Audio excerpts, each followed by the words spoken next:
جو اصل میں اللہ کا ذکر ہے نا وہ کچھ اور ہے. ذکر کا لفظی مطلب ہوتا ہے یاد کرنا. کیا کرنا ہے؟ تو یاد کیا کہ جب آپ عام رویوں میں ہو، اپنی زندگی کے عام رویوں میں جب آپ کام کر رہے ہو، اس وقت آپ اللہ کو یاد رکھیں. اسے ذکر کہتے ہیں. ذکر یاد کرنے کو کہتے ہیں. تو یاد آپ کو کہاں آئے؟ جہاں آپ عام رویوں کے اندر ہیں اور آپ کو پتا ہو کہ اس وقت اللہ کا حکم کیا ہے. وہ اصل میں ذکر کرتا ہے. اللہ کا اس وقت انداز کیا ہوتا؟ اگر میرے ساتھ رب ہوتا تو مجھے وہ کیا چاہتا؟ تو بس وہ ذکر ہے، اسے ذکر کہا جائے. یہ جو ہم سانس میں کرتے ہیں یہ صرف ایک ابتدائی درجہ ہے، یہ ایک انیشیل فیز ہے کہ آپ نے ذکر شروع کر دیا. لیکن ذکر کا اصل انداز کیا ہوگا؟ وہ یہ ہوگا.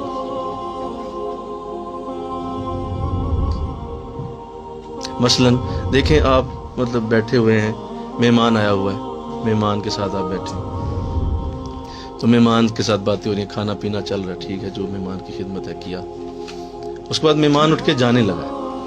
اب مہمان اٹھ کے جانے لگا ہے تو فوراً یاد آ جائے اب حضور یہاں ہوتے تو کیا کرتے. اللہ کا انداز کیا ہوتا؟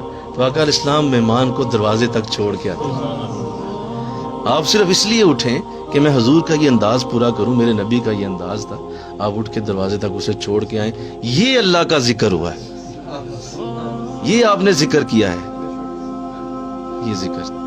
اور جب وہ چھوڑ کے آپ آ گئے، اب آپ ذاکر ہیں اللہ کی نظر میں، کیونکہ آپ نے یاد کیا اسے، آپ نے اس کی یاد.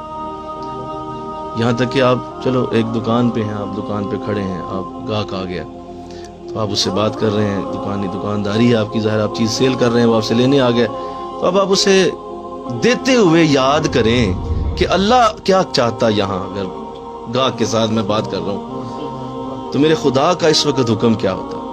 حکم یہ ہے کہ بھائی اسے عیب بتا دو، یہ چیز ٹھیک نہیں ہے، اس کو نہ لو یار، حالانکہ یہ مہنگی ہے، وہ سستی لے لو. اس بات کو چھوڑو، مجھے نفع ہوگا، نقصان کم ہو جائے گا، مجھے نفع، لیکن وہ چیز تمہارے لیے بہتر ہے یار، ایسا تم وہ لے جاؤ. گاہک کو خود بتائیں، حالانکہ وہ اس نقصان والی چیز کو پسند بھی کر رہا ہے اور تمہیں پیسہ بھی دے رہا ہے، لیکن آپ کہیں یار نہیں، تیرے لیے یہ نہیں ہے، تو چھوڑ اسے، تو یہ لے جا، یہ سستی بھی ہے، تیرا کام بھی ہو جائے گا. تو یہ جو آپ نے کیا ہے یہ اللہ کا ذکر، اسے ذکر کہتے ہیں. آپ اپنی کلاس میں پڑھا رہے ہیں، اس کلاس کو پڑھاتے ہوئے آپ نے ذہن میں رکھا کہ میں بچوں کو بہترین نالج دوں، اچھا پڑھاؤں، ان کو میری طرف سے کوئی اچھی بات چلی جائے، یہ کوئی تو ہوگا جو میرے سینے کی بات کو لے جائے گا، اللہ پہنچانے والا ہے. تو آپ اسے بہترین گائیڈ کر رہے ہیں، اب آپ اللہ کا ذکر کر رہے ہیں. صرف اللہ اللہ اللہ، یہ ذکر نہیں ہے، یہ تو ایک اس کی ایک انیشیل فیز ہے. تو اسے کہتے ہیں مرتبہ احسان، کہ آپ کو پتا ہو اس وقت اللہ مجھے دیکھ رہا ہے اور میں کیا کرتا اگر میرا خدا میرے پاس ہوتا. اللہ، تو لوگ سمجھ ہی نہیں پائے ذکر کو بھی، اسی طرح تون مار مار کے تھک جاتے ہیں. یوں اس لیے پھر ہمارے حالات نہیں بدلتے، اس لیے ہمارے حالات نہیں بدلتے.